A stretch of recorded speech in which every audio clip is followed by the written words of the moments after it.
Hello friends, तो आज मेरे पास ये सैमसंग का 22 इंची LCD है यहाँ पे।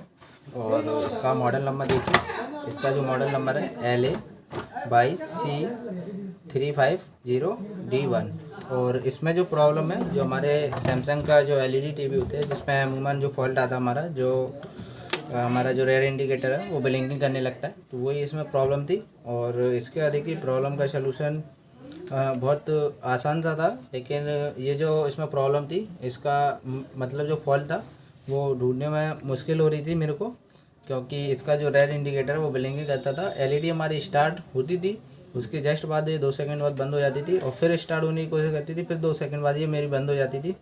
तो अभी देखिए ये मेरा LED जो है LCD, ठीक है। LCD देखिए, आप इसको कैसे पहचानेंगे आपका LCD है या LED है। देखिए LCD जो होगा उसमें इस तरीके की बड़ी कॉइल लगी होगी यहाँ पे देखिए, और इसमें क्या रहता है, हमारा ट्यूबलाइट लगी रहती है, ठीक है। और LED जो होती है उसमें LED स्ट्रिप लगी रहती है। इसमें हमारी LCD में जो ट्यूबलाइट रहती है वो लगी रहती है। तो अभी देखिए मैं इसको ऑन करता हूँ यहाँ पर, तो ये देखिए अभी इसमें मेरी LED बिल्कुल ओके है। और यहाँ पे आप देख पा रहे हो कि अभी ये बिल्कुल ऑन हो गई है। और इधर देखिए अभी मेन्यू भी इसमें सब कुछ जो कि आ रहा है। तो देखिए मैंने इसकी जो प्रॉब्लम थी, जो मैं आपको बता रहा हूँ कि इसका जो रेयर इंडिकेटर वो लगातार ब्लिंकिंग करता था, उसे मैंने किस तरीके से सॉल्व किया है। तो सबसे बारी बारी से मैं बताऊँगा इसमें मैंने क्या क्या किया है और किस तरीके से किया है। तो देखिए फर्स्ट तो हमारे ये जो सैमसंग का सेट होता है, आपने देखा, तो जब हम सैमसंग के सेट में, किसी भी सैमसंग के सेट में, ये यदि हमारा ये जो जैक है पावर का, इसको मैं बाहर निकालता हूँ, ठीक है, इस जैक को, ठीक है, ये जैक मैंने अभी बाहर निकाल लिया। तो इसको बाहर निकालने के बाद और हमारा प्लग इन करने के बाद जो हमारा बैकलाइट होता है, ठीक है, LCD या LED में, तो उसमें वो हमारा डायरेक्ट ऑन हो जाता है। तो लेकिन इसका बैकलाइट तो ऑन नहीं हो रहा है, लेकिन ये हमारा पुराना मॉडल का LED है सैमसंग का LCD, तो इसमें इस तरीके का नहीं रहता है कि हमारा ये जो जैक निकालने के बाद हमारा इसका बैकलाइट ऑन होना चाहिए, तो इसमें बैकलाइट ऑन नहीं होता है। और अभी इसके आगे आपको मैं बता दूं कि इसका जानता सैमसंग में लोग ऐसे ही चेक करते हैं सप्लाई को, कि इसका ये जो जैक है मेन वाला, यदि इसको हम निकाल देते हैं सप्लाई में, यदि हमारा बैकलाइट लगा होगा तो हमारा डायरेक्ट ऑन हो जाएगा, ठीक है। आपको इसके अलावा किस तरीके से चेक कर सकते हो, यहाँ पे इसका डाटा दिया हुआ है। तो डाटा के हिसाब से मैं आपको बता दूँ, इसका जो 9 नंबर पेन है वो बैकलाइट ऑन है। यदि आप इसका जो 6 और 7 नंबर पे 5 वोल्ट का पेन है, 5 वोल्ट के का यदि एक रेजिस्टेंस लगा के आप 1 के या फिर 5K के 3K, यदि कोई आप इस टाइप की रेजिस्टेंस लगा के और बैकलाइट ऑन में कोई सिग्नल दोगे तो इसका जो बैकलाइट है वो ऑन हो जाएगा। तो ये तो हमारा बैकलाइट का रहा। तो इस सप्लाई से देखिए डायरेक्टली इसको निकालने के बाद मेरा बैकलाइट तो ऑन नहीं हो रहा है, और ये हमारा लगातार रीस्टार्ट कर रहा था। तो इसमें देखिए सैमसंग में आपको देखा होगा कि कभी कभी क्या है, ये जो हमारा सप्लाई होता है ये हमारा इस बोर्ड से सिग्नल जाके इसको बंद कर देता है, पावर सप्लाई को। यदि इस बोर्ड में इसको प्रॉब्लम होती है तो लो एम्पियर होता है तो उसके लिए क्या करता है, ये जो रेड वाला वायर लगा हुआ है पावर ऑन का, ठीक है, यहाँ से हम इस सप्लाई को स्टैंड बाई के लिए ऑफ कर सकते हैं। तो ये वायर को यदि कट करने से भी हमारे कई बार ये जो प्रॉब्लम है वो हमारी सॉल्व हो जाती है ब्लिंकिंग की, लेकिन इसको कट करने के बाद भी मेरा जो ब्लिंकिंग प्रॉब्लम है वो सॉल्व नहीं होती। और इसमें देखिए आप ये वाले वायर में भी आप एक रेजिस्टेंस से 5 वोल्ट से वोल्टेज देकर देख सकते हो कि आपका सप्लाई प्रॉपर बनने लगा है, और लगाने के बाद आपका जो प्रॉब्लम है वो सॉल्व हुई है या नहीं हुई। यदि प्रॉब्लम सॉल्व नहीं होती है उसके बाद आप कार्ड में भी एक रेजिस्टेंस लगा के इसमें भी, यहाँ पे कार्ड में कहीं भी आपको यहाँ 5 वोल्ट आ रहा है वहाँ से इसमें दे सकते हैं, ठीक है। 5 वोल्ट देखिए आपको किस तरीके किस जगह से लेना है। देखिए यहाँ पे ये 3.3 वोल्ट का मॉसफेट लगा, यहाँ से भी आप 5 वोल्ट दे सकते हो, या फिर इस तरीके कोई रेगुलेटर IC लगी है जिस पर 5 वोल्ट आ रहे हैं, वहाँ से आपको इसको 5 वोल्ट देना है। ऐसा नहीं कहीं रेजिस्टेंस के आगे IC के आसपास आ रहा है वहाँ से 5 वोल्ट उठा के दे दिए, वहाँ से नहीं देना है आपको। कोई भी रेगुलेटर लगा हुआ है उस पर बन के यहाँ पे 3.3 की कोई रेजिस्टेंस है, उससे आपको यहाँ पे वोल्टेज देना है। तो अभी देखिए वोल्टेज देने के बाद भी आपका प्रॉब्लम सॉल्व हो सकता है। यदि प्रॉब्लम नहीं सॉल्व होता है तो उसके लिए आपको देखिए आपका पैनल शॉर्ट तो नहीं है, भी आप कंफर्म कर लीजिए, आपका पैनल का जैक है वो आप निकाल दीजिए। कभी बार ऐसा होता है कि पैनल शॉर्ट हो जाता है, स्टैंड बाई रिलीज़ करेगा ये, लेकिन उस केस में आपका पिक्चर वगैरह ओके नहीं आएगा। और सैमसंग में जो ब्लिंकिंग प्रॉब्लम रहती है उसमें आप देखो कि आपका पिक्चर वगैरह सब कुछ ओके होता है जब ये ऑन होता है, लेकिन उसके बाद जस्ट ये ऑफ हो जाता है शायद। तो इसमें जो प्रॉब्लम थी, इसका पैनल वगैरह सब कुछ ओके था और ये ऑन भी होता था, सब कुछ ओके दिखता था, लेकिन ऑन होने के जस्ट बाद ये ऑफ हो जाता था, पिक्चर दिख जाता था हाँ इसमें सब कुछ सही है, और ये उसके बाद ऑफ हो जाता था। तो उसके लिए देखिए मैंने इसका ये जो जैक है मेरे को इसमें भी कभी कभी ऐसा हो जाता है लूज हो जाता है, उसके बाद इसमें प्रॉब्लम आने लगती है। तो यहाँ पे ये जो मैंने है डायरेक्ट सोल्डरिंग किया है। एक बार मैं आपको इसे भी खोल के दिखा देता हूँ सप्लाई को।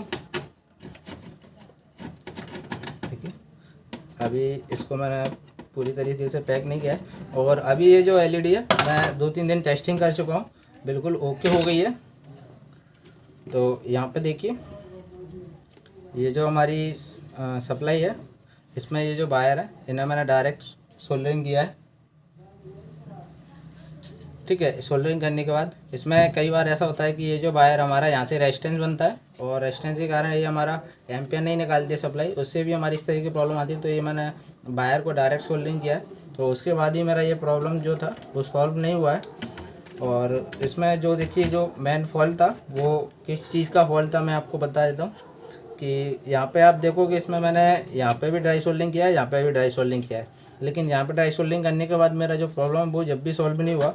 और उसके बाद ये देखेंगे इसका जो मेन STR है इस पर भी मैंने ड्राई सोल्डरिंग किया था, लेकिन पहली बार जब मैंने इस पर ड्राई सोल्डरिंग किया तब मेरा इसमें फॉल्ट नहीं गया। ठीक है, वही सेम प्रॉब्लम था जब मैंने इसका STR अच्छी तरीके से ड्राई सोल्डरिंग किया। लेकिन इसमें जब मैं यदि किसी भी चीज़ से इसको यदि मैं ऐसे टच करता था ये वाला हीट सिंक को, जब मैंने इसका गौर किया कि ये मेरा बंद हो जाता था। ठीक है, STR में मेरा डाई सोल्ड करने के बाद चालू तो हो रहा था लेकिन कुछ टाइम बाद बंद हो रहा था। और बंद होने का एक जैसे बंद क्या होता था 5 मिनट 10 मिनट बाद चलने के बाद बंद होता था, लेकिन यदि मैं इसको ऑन करने पर ऑन हो जाता था, उसके बाद 5-10 मिनट बाद जब ऑफ होता था तो उसके पहले यदि अब मैं इसको ऑन करके यदि पेचकस वगैरह या किसी चीज़ से इसको यदि इस तरीके से धीरे से ठोकता था, जब भी ये मेरा सेट हाल की हाल ऑफ हो जाता है इसको ठोकने पे।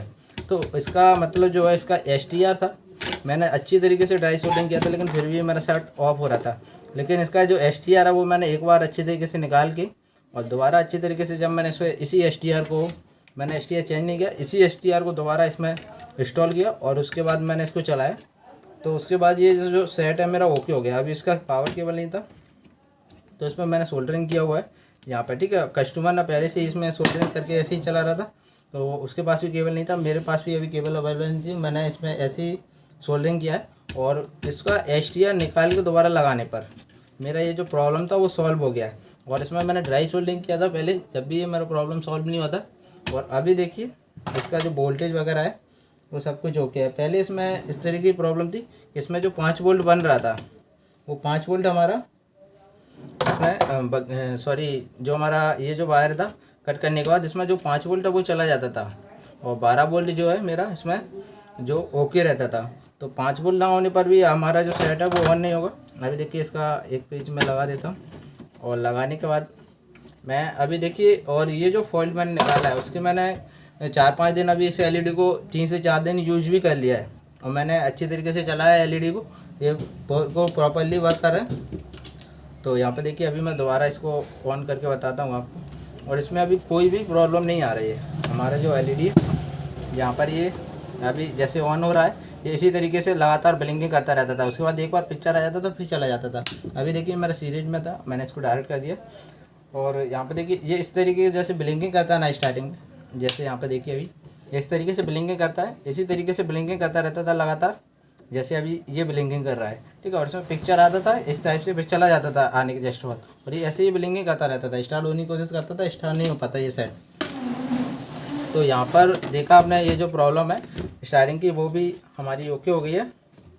तो आपके भी सेट में यदि इस तरीके की प्रॉब्लम है तो इतने करने के बाद आपकी जो प्रॉब्लम है वो सॉल्व हो जाएगी। यदि इस प्रॉब्लम आपकी सॉल्व नहीं होती है तो आप मेरे को कमेंट कीजिए कमेंट बॉक्स में, और मेरे को आप मैसेज कर सकते हैं। उससे आपकी जो भी प्रॉब्लम है यदि नहीं अभी भी सॉल्व नहीं होती है तो मैं आपको उसे वीडियो के या फिर आपको कांटेक्ट करके बताऊंगा कि आप उस प्रॉब्लम को किस तरीके से सॉल्व कर सकते हैं। ओके फ्रेंड्स, मिलते हैं नेक्स्ट वीडियो में।